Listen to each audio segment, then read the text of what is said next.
stability causes some of the polarization and the harmony issues, but instability with like individuals, because it's not the group getting scrambled, it's individuals. And so an individual feeling like their membership in the group isn't stable can also kick off problems where now people are fighting to maintain their position in the group, and that's making the group toxic. Yeah. And it's also forcing a level of harmony where, because you're fighting for your group membership, you don't want to be the person who is being provocative and causing potential conflict, because Right. you're just trying to actually Right. stay in the group. Yeah. So you're pulling your punches and you're not contributing as much as you could, and you're going along more when you might be the voice needed to say we shouldn't do that. Right. Yeah, we had a place that we worked, and they had an IT department with like a go-to hit team. And this was, I think, 3 people who were really good at figuring out, IT problems. So over time, they became known as, this is the go-to part of our IT group. And what happened is, because they liked each other and because they liked being known as the go-to group, they stopped pointing out when they were making mistakes because they didn't want to hurt their status. And so slowly they started getting, as you know, IT technology moves very quickly. They started basically getting behind. And so the go-to group was still getting the hardest projects in the company, but their implementation was spinning off more and more problems for the organization as a whole.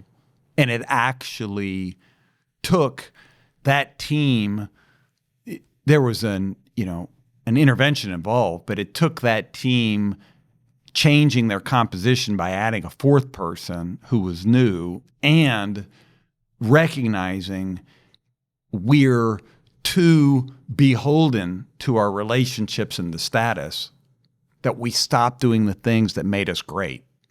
Basically saying, no, we could have done this better, or how could we have done this better? Okay, this is a mistake. How are we going to learn from that? And stopping each other before, hey, I'm not sure this is right. Are you sure about this?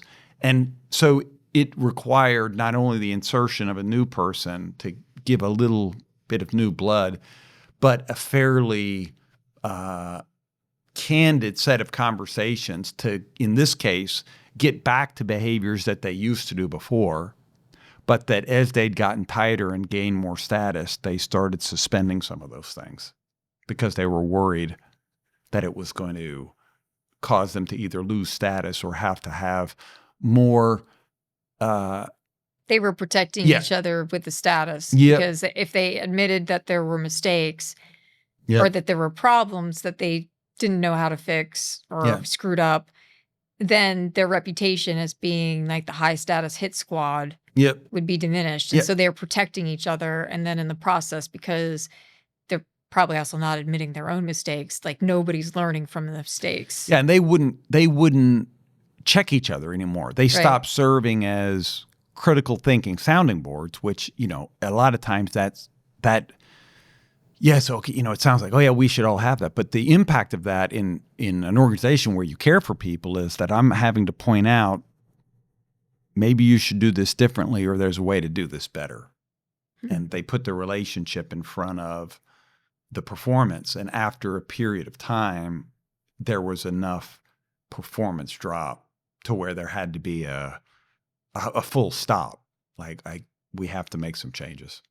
Yeah, I think what's interesting with that story is the 4th person could easily get captured. They're joining a high status group. They want to belong. Like, that person could easily get captured. It's that I think that what worked for them is that they changed back to a way that they had been before. Where they went back to being critical. And I think, from a practical standpoint, to some degree, that's the benefit of consultants. Like, it's a third party, fresh eyes, not beholden to the relation, like not worried about can ask harmony. The stupid questions. Can ask the stupid questions.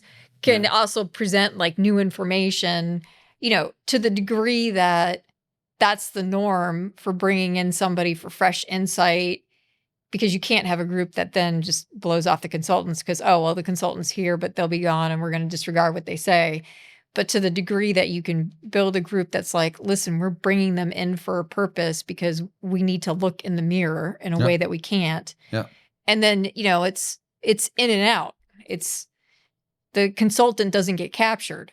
They have to, for sure. They have to either come periodically or different consultants have to be used to basically keep the group on track, having conversations that they need to have that all group dynamics say are unlikely to happen as soon as a group cares about each other, which is a real problem when the idea of having groups is to basically leverage cognition across people. Yeah. It's another challenge of these groups that stay together and develop this culture that becomes a little bit more than just distinctive, starts becoming a little more extreme, is there's a tendency for pulling the punches. In the group. Outside the group, what happens is, especially if you're fighting for your seat at the table, like the people on the margin of a group, the people who feel like they're the most insecure, anytime a problem gets brought up, they immediately deflect it. It wasn't their fault. It's the people below them, or it's the people outside the group. And so there's no actual introspection happening. Yeah. And they're damaging the people outside the group who are taking all the blame. And they're doing it because they want to maintain their group membership. Yeah. Yeah. We've talked separately about the problems of status, that basically status it's not conferring all benefits, that there are some downsides to that. But basically, when everybody's beating down the door to be in the group, you could treat the people in the group poorly. Yes, that is. Especially the newest members. Well, especially the marginalized members who may not actually be the newest members. And so, like, in terms of group dynamics and human behavior, the people who are going to be the most vicious are going to be the people who are the least secure in their position. So, the person who's in charge, they can be pretty magnanimous. They're not They're not worried about their position. Yeah. But that person who's sitting there going, well, I've now been moved into 3 different tasks, and like I may be moved out the next phase, maybe I may be getting moved out. Well, that person, anything is a threat to them. And so they'll come after you for that. Kind of be like, the bully on the playground. Yeah, and it's very interesting because occasionally we'll get called in by the magnanimous CEO who's wondering why are my people fighting? Right. And can be a lot of reasons, but this is a reason that we've come across, that basically everybody wants into this group. There's a handful of people, they don't feel like they really belong. And out of their fear and concern, they're lashing out and throwing other people under the bus, which leads to a lot of organizational. Sure, you're not getting good coordination. Yep. You're not getting cooperation. Yeah. And nobody trusts. Yeah. Yeah, it's this weird quirk that makes sense when you think about it. It's like in the beginning, groups aren't that great in the beginning, groups aren't as good as they could be because they're getting to know each other and build the trust and understand how we can mini specialize within the group and make contributions. But then they hit a point when they've overcome a lot of that and the performance is pretty good. But if the groups stick together too long, and there's a million variants to this, but tenure meaning length of time that a group is together isn't necessarily indicative of high performance. It's very common for after a period of time together and you get over the early learning and getting to know each other, that the group performance after a period of pretty well, it starts to suffer because things like group polarization, because things like now the relationships are strong, we're starting to pull our punches, because I'm starting to realize maybe I'm not as inside to this group as I want it to be, and that causes me to act out of fear. To do what? Yeah, it kicks off other behaviors. Yeah, I'm acting out of fear. I'm trying to solidify my place in the group. I'm just basically too busy thinking about the group and not the work. And for a variety of reasons, the performance can start to drop in the groups for those cases as well. Yeah. I mean, I think the leader also has to think about like the dynamics on how am I making these people actually feel insecure Oh, for sure. and stop that. Yeah. Like you're either going to give people the feedback that they need so that way they know how to behave to be successful in this group, or you're doing sink and swim where you're not giving them feedback. And then when they fail, you either have to be good with like if you want to keep a stable group, you have to be good with that and the coaching on the backside.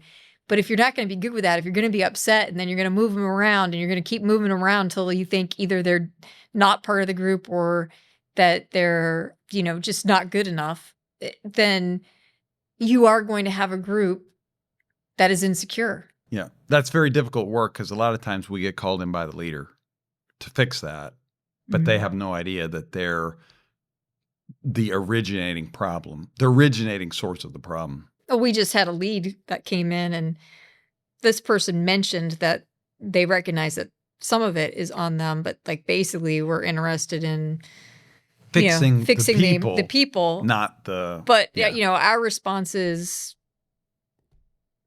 look, this is probably actually coming from behaviors that you've done. Yeah, that's hard, challenging.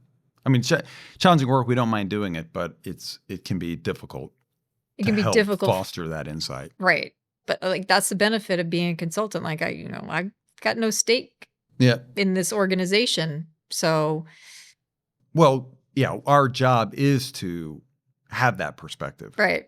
And then that's have the one of the courage benefits. To share that. That's one of the benefits of consultants is you aren't captured. Yeah, it's easier to share. Mm-hmm. Yeah, it's easier for us to be courageous, so to speak. I'm using that word maybe out of turn, but because we're here today, but tomorrow we'll be elsewhere. Whereas your people, to say that, they're risking the place where they get paid every day.